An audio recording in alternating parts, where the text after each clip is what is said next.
Hi, everyone. Welcome to a special bonus episode of Something Pitchy. I'm your host, Andy Scott. Joining me once again, Gabby Dunn of AOLTV, Ray Vada of AOL Music, and maybe the most famous person to ever guest in the radio to date is David Archuleta. He's here to talk about his new book. Welcome. Oh, yeah. Thanks so much for coming. Oh, yeah. So I know you mentioned this at the beginning of your book, but for those who haven't read it yet, tell us the inspiration behind writing this book. The inspiration. Well, are you talking about like the journal writing and stuff? Yes. Or, Yeah. I've always been a pretty bad like writer I guess I wasn't the greatest in school with writing papers and stuff. I was really slow all the time. And, I guess when I was going through the ILO experience and I was thinking, man, it'd be cool, I wonder what my kids or grandkids would think of this, if they would even care or anything.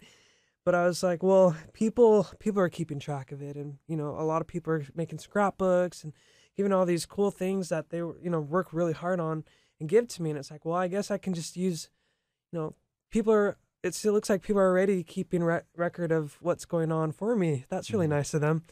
But then I thought, well, everyone else is, no one knows my story. And I was going through my journal, like not this last winter, but this winter before that. And I was just seeing like my old journal entries, and I'm like, man, it's so weird to see all these now after all the idle experience, and just seeing what was going on in my head, what I was worrying about and what I was wondering. And I was just like, man, you don't know what's going to happen to you in a few years. And it was just crazy. It's like no one else knows my side. Mm-hmm. No one knows my perspective and what my mind is going through during all of this. And I don't want my kids to hear other people's perspectives on the way I lived my life. Right. It's like I hope that I leave a good impression so that they will say something, have respect for me. But it's like I don't want to leave without them not knowing about my life except from other people's opinions, because that's different. Right. Other people's opinions are not yours. Mm-hmm. They'll never fully understand unless it's coming directly from you, So it's like I have to start writing my journal again. So I started writing my journal, and it was my New Year's resolution last year, and I've had a journal entry for every day since. Mm-hmm. So it's been good, and it's helped me get comfortable with keeping records of my life, And I guess that's what really helped me with getting, this book project going too. One of the interesting things I thought about this book I read, you said that during Idol you didn't think you were going to win, not even after Imagine. You still didn't think you were going to win after that? Yeah. Yeah. Yeah, why not? I mean, why you didn't have any sort of realization that you might have been the front runner? Was it too sort of crazy? It started freaking me out a little bit when because it's not like I chose Imagine to say I'm going to blow people away. Right. I wasn't expecting anything to really happen. I was just hoping that, I sang a song that meant a lot to me and that people will be able to feel what I feel from the song. And that's what my goal was. I wasn't expecting to get the reaction I did. So it was really surprising because it's like, I was kind of feeling like, well, the song might bore people to death, and all these people are better than me anyway. And I guess if I'm gonna leave, I want to leave being satisfied with what I tried to accomplish on the show, instead of I tried to beat the other person, because it's like, well, if I keep that in mind, I'm gonna fail and disappoint myself because I'm not gonna win or anything. So it was and that's not what mattered anyway. So I was like, well, if I were to leave next week, what would I hope I accomplished while I had that moment that who knows when I would ever get again, in front of millions of people singing a song. And I felt like Imagine was what would do that. And it was a song that was really meant a lot to me, and it was, a song that means a lot to a bunch of other people too. And so to see the way people reacted was really neat, and at the same time scary. Yeah. Afterwards, realizing how big of a reaction there was going to be, because it's like, what did I do? I don't know what. It's like people are saying, oh, so people are saying you might win. It's like, why? It's like, it's not like I did anything. It's not like because it's not like I was saying this epic, huge, massive song. It was Imagine, which is still an amazing song, but it was just a really kind of freaky time because it's like, how am I gonna? It's like people. It's like their bar has been raised for you. It's like, but what did I do? I didn't even know how I did it. So it was kind of intimidating, but it's like, you just have to keep working hard, I guess. Yeah. And speaking of big reactions, I think Gabby can speak to this too. I think the internet erupted when they found out that you were coming here. Are you still surprised? Oh God, I to thought this? you were about to blow up my spot right now. Well, she's a super fan, but we'll get to that in a second. But are you still surprised by the insane amount of reaction you get from your fans? I guess, yeah. Because I haven't released, I had a Christmas album come out last winter, but since then, Christmas music tends to stop after Christmas. Yeah. So I haven't had anything this year really come out. And, the book has just come out now, and it just came out, official release yesterday, and I had my first book signing. Excuse me. But I was expecting, like, okay, go to a bookstore. I've been to book signings before and seen people signing their books that they've written. And it's like usually they're just at a table and people will come up with the book and then you sign it and just wait around, until the next person comes. I wasn't expecting to see all the fans be there waiting for me and excited and it being like other events I've done. It was really exciting for me to see that they were still excited for me. Like, not just excited like, oh, David Archuleta is right there or anything. There's like, we're really excited to read his book and see what he has to say. And it means a lot because it's not easy, to get a book together. Yeah. But, I'm just hoping that people like reading it and that the things I had to say, that they can get something out of it. Well, now this is the part where I do out you as a super fan. Gabby, she loves you. She has a lot of questions for you, so I'm turning to her. Now I'm embarrassed. Yep. Thank you. That's my job. No, I was saying to you before that, like, it was my birthday, and I was like, oh, maybe I'll ask him to be my best friend for my birthday. Totally happen and be fine. But do I have to fight Aaron Kelly? Because I heard a rumor that you guys became really good friends at the Idol finale or something. There was like a rumor flying around you guys were like talking the most or something like that.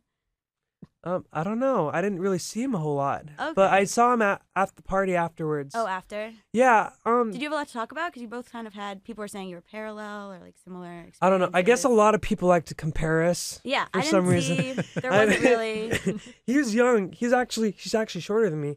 A lot of people, Good. But because everyone thinks that I am short, but no, he's a really nice kid. Him and his mom, his mom, yeah. And they're just really friendly. He was he was just cool to talk to. Him and Katie, they're both my age. Oh, yeah. They both were.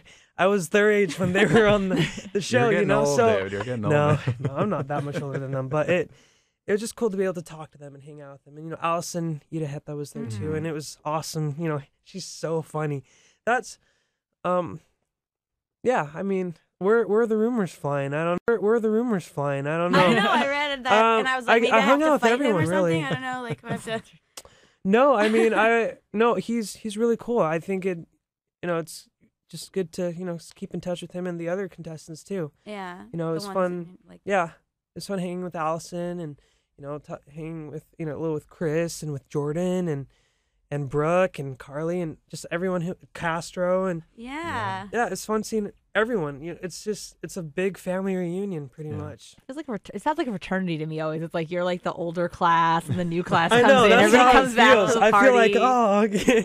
It's so weird coming back and having these kids, ask you questions and it's like, hey, how? It's just cool to be able to be someone.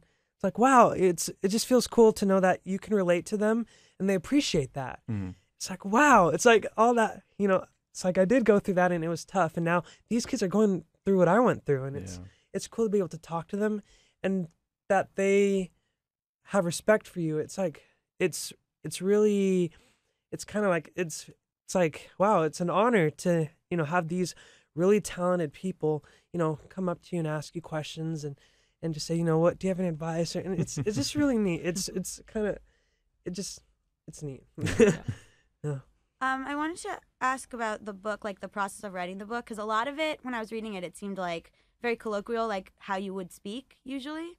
Was it a lot of you writing it, or did you talk to the person like out loud and then she kind of put it down for you, or how did it? Because I didn't believe you really. I was like, maybe he didn't really write it, and then I got to the end, the appendix, and there was a ha, and I was like, never mind, he really did write it. Totally wrote it. Yeah, it was a collaboration. Working with the girl Monica, she really helped a lot, and it was tough. It was hard. She really tried to get stuff out of me, and it's like because I would just talk about things.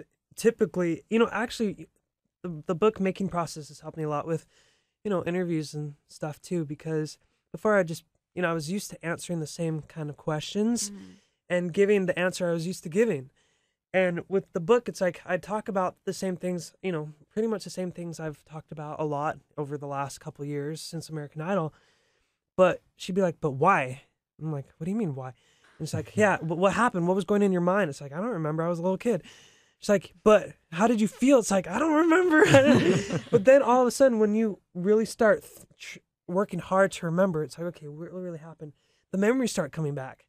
Like, oh my gosh, I haven't thought about that for so long, and I can't believe it's still in there. And it's just therapy, kind of. Yeah, it seriously is, and it was neat getting to reminisce about all the special times that I had when I was younger, and how I was feeling, and what I was thinking when a certain event happened, because usually I just say, oh, this event happened. But it wasn't like, this is how I was feeling and this is what was going on in my mind as this occurred.